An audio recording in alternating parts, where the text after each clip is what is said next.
রমজানের মধ্যেই আমাদেরকে যে বিক্ষোভ সমাবেশ করতে হচ্ছে, হয়তোবা আমরা একটা টেবিল টক বা একটা গোল টেবিলের মাধ্যমে আমরা হয়তো অনেক কথাই বলতে পারতাম, কিন্তু আমাদের বিক্ষোভ সমাবেশটা করতেই হয়েছে। কারণ নারীর প্রতি সহিংসতা যেই পরিস্থিতি আমরা এই মুহূর্তে দেখছি বাংলাদেশে, সেটা কোনোভাবেই অভ্যুত্থানের সাথে সামিল নয়, অভ্যুত্থানের সাথে সামঞ্জস্যপূর্ণ নয়, বরঞ্চ বিরোধী। নারীর প্রতি সহিংসতা পরিপ্রেক্ষিতে আমরা যে নারী নিরাপত্তার কথা বলেছি, আমরা বারবার বলেছি সেটার সাথে নাগরিক নিরাপত্তার জড়িত থাকার অবস্থা রয়েছে। আমাদের দেশে নাগরিক নিরাপত্তা হুমকির সম্মুখীন, এই কারণেই নারী নিরাপত্তাও হুমকির সম্মুখীন হচ্ছে। নাগরিক হিসেবে আমাদের দেশের মানুষ যে মর্যাদা পাওয়ার কথা, সেই মর্যাদা 53 বছরে কখনোই অর্জন করার জন্য কোনো পদক্ষেপ গ্রহণ করা হয়নি। এবং বাংলাদেশের যেই রাষ্ট্র আধুনিক রাষ্ট্র হিসেবে বারবার পরিচিত করানোর চেষ্টা করা হয়েছে, কিন্তু আধুনিক রাষ্ট্রের যে গুণাবলী থাকে, যে মর্যাদা থাকে সে দেশের নাগরিকদের, সেই মর্যাদা কখনো আমাদেরকে পাইয়ে দেওয়ার চেষ্টা করা হয় নাই। বরঞ্চ এই মর্যাদাকে কিভাবে হানি করা যায়, সকল প্রতিষ্ঠানের মধ্য দিয়ে, সকল কাঠামোর মধ্য দিয়ে সেই প্রচেষ্টা করা হয়েছে। সেটার পরিপ্রেক্ষিতে আমরা যখন মাগুরায় 8 বছরের একটি নারী শিশুকে ধর্ষণের শিকার হতে দেখি, এবং সেটার পরিপ্রেক্ষিতে সেটার বিচার পাওয়ার জন্য আমাদেরকে এখনো রাস্তায় খেদিয়ে মরতে হয়, সেটাই বলা যায় যে অভ্যুত্থানে যে ফ্যাসিস্ট কাঠামোর বিলোপের কথা আমরা বলেছিলাম, সেই ফ্যাসিস্ট কাঠামো এখনো বিলোপ হয় নাই। আমাদেরকে এই কাঠামো বিলোপের জন্য ধারাবাহিক লড়াইয়ের প্রয়োজন আছে, এবং এই ধারাবাহিক লড়াইয়ের মধ্যে আমাদের নারীরা সংযত আছেন এবং আমাদেরকে অসংযত হতে বাধ্য করবেন না। আমরা মনে করি নাগরিক মর্যাদার সাথে নারীর মর্যাদা এবং নারীর নিরাপত্তা জড়িত করে এটাকে আইনগতভাবে স্ট্যাবলিশ করা হোক, আইনগতভাবে এটাকে প্রতিষ্ঠা করা হোক। কোন ধরনের প্রশ্নবিদ্ধ আইন দিয়ে নারীর নিরাপত্তা নিশ্চিত করা যাবে না।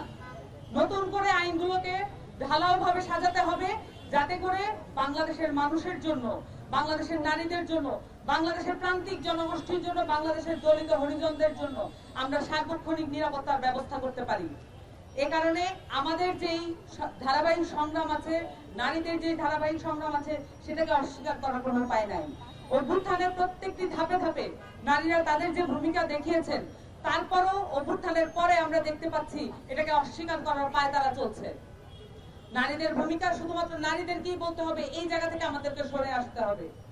আমাদেরকে অবশ্যই দেখতে হবে আমাদের পুরুষ সহযোদ্ধারা এবং আমাদেরকে সহ নাগরিক যারা আছেন পুরুষ, তাদের জায়গা থেকে আমাদেরকে দেখতে পারতে হবে তারা কি ধরনের উদ্যোগ গ্রহণ করেন, এবং সেই সাথে রাষ্ট্রীয় কাঠামোর জায়গা থেকে আমাদেরকে সজাগ এবং সচেষ্ট থাকতে হবে যাতে এই কাঠামো আমাদের সাথে প্রতারণামূলক আর কোনো আচরণ করতে না পারে।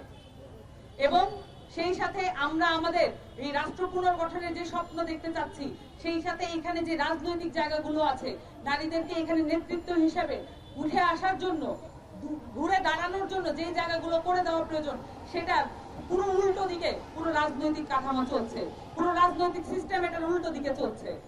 আমাদের নারী নেতৃত্ব তৈরি করার জন্য সংরক্ষিত আসন কোনো ধরনের ভূমিকা রাখবে না। তবে সংরক্ষিত আসনের যেই ভূমিকাগুলো আছে, সেটাকে কিভাবে ইলেকটোরাল জায়গা থেকে আমরা ধারণ করতে পারি বা আমরা সেই জায়গায় যেতে পারি, সেখান থেকে আমাদেরকে চিন্তা করতে হবে। এবং সর্বোপরি আমাদের রাজনৈতিক, সামাজিক এবং রাষ্ট্রীয় জায়গা থেকে নারীদের নিরাপত্তা, নারীদের সুযোগ এবং নারীদের নেতৃত্ব তৈরি করার জন্য যেই পদক্ষেপ নেওয়া প্রয়োজন, আসুক গতিতে সেই পদক্ষেপ নেওয়ার জন্য উদ্যোগী হতে হবে।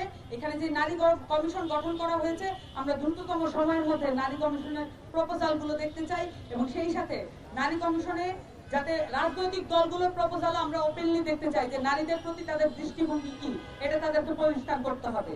সকলকে ধন্যবাদ।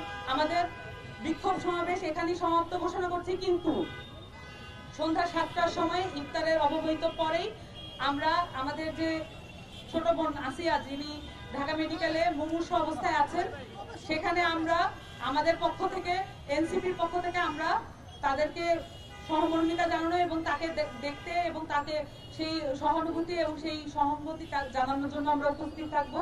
আমরা মিডিয়ার সকল কর্মীদেরকে এবং আপনারা আমাদের ভাই বোনদেরকে অনুরোধ করছি, আপনারা সন্ধ্যা 7টায় ডিএমসিতে উনি যেখানে আছেন সেখানে আমরা যাব, সেখানে আপনারা উপস্থিত থাকবেন। সকলকে ধন্যবাদ।